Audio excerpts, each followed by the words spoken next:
How to create a new workflow in Cflow. Click Add New button.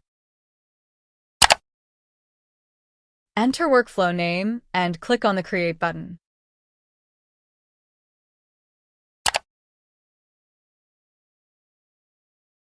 Click on the Add Stage button.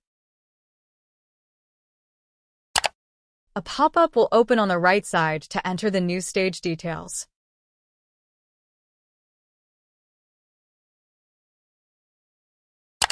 Select the reviewer.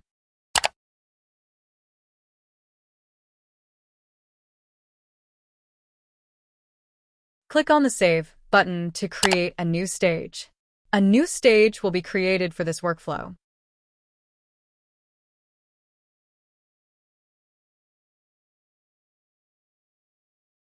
When a stage is created, the move and email rules and conditions will be generated automatically. According to these rules, the request will move to the next stage based on the order in which the stages were created. Now you can build the form.